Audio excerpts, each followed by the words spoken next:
दुनिया में बिना किसी कमाते पुरुष के जीवन बिताना कितना मुश्किल होता है, और ख़ास करके किसी गृहिणी के लिए। ये बात कुछ महीने पहले विधवा हुई कमला से बेहतर कौन जान सकता था। कार एक्सीडेंट में पति की मृत्यु के बाद कमला पर तो जैसे दुखों का पहाड़ टूट पड़ा था।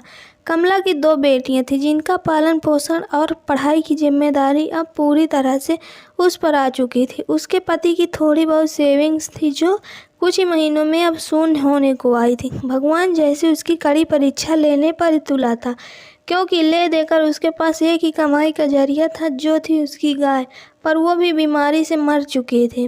कमला को दिन रात बस यही चिंता सताने लगी कि अब आगे का गुजारा कैसे होगा, कैसे मैं अपने दोनों बच्चियों को खाना खिला पाऊंगी और कैसे उनको कपड़े लत्ते दिला पाऊंगी या स्कूल भेज पाऊंगी।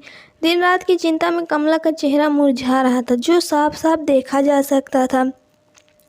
कमला के कई सारे पड़ोसी थे, मगर वह सिर्फ नाम के थे। किसी ने भी अपना पड़ोसी धर्म नहीं निभाया था।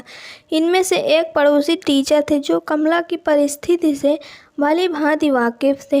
एक दिन उस टीचर ने कमला को अपने पास बुलाया और समझाया, देखो कमला, कुछ दिनों के लिए अगर मैं तुम्हारी मदद कर भी दूँ, तब भी इससे तुम्हारा कोई भला ना हो पाएगा। अगर तुम्हें अपनी परिस्थिति बदलनी है तो तुम्हें खुद ही इसमें बदलाव लाना पड़ेगा। कमला ने बड़ी निराशा भरी आवाज़ में पूछा, भला मैं कर ही क्या सकती हूँ, मेरे पास तो कोई नौकरी भी नहीं है। टीचर ने कहा, नहीं नहीं कमला, मैं तुम्हें नौकरी करने के लिए नहीं कह रहा हूँ। मैं जानता हूँ कि तुम कढ़ाई बुनाई का काम बहुत अच्छा करती हो, बस इस काम में अपना मन लगा दो। जितना ज़्यादा कर पाओगी उतना यह काम करो। इसके अलावा तुम बाकी फालतू के खर्चे जैसे कि चाय का खर्चा कम कर दो। इसके बजाय तुम लोग दलिया का पानी उबाल कर पी सकते हो। इससे चाय से होने वाले नुकसान से भी बचोगे, और दलिया का पानी जो सेहत के लिए अच्छा होता है, ये तुम्हें और कई बीमारियों से बचाएगा। और इस तरह से तुम थोड़ा थोड़ा पैसा बचाकर अपने लिए फिर से गाय खरीद सकती हो और अपनी रुकी हुई जीवन की गाड़ी को आगे बढ़ा सकती हो। कमला को इस भले शिक्षक की बात में कुछ दम लगा।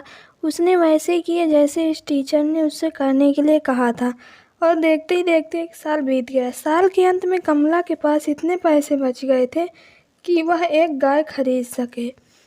तो दोस्तों, अगर आपको ये कहानी ज़रा से भी पसंद आई तो प्लीज़ वीडियो को लाइक कीजिए, चैनल को सब्सक्राइब कीजिए और हमें कमेंट करके बताइए कि आपको कहानी कैसी लगी।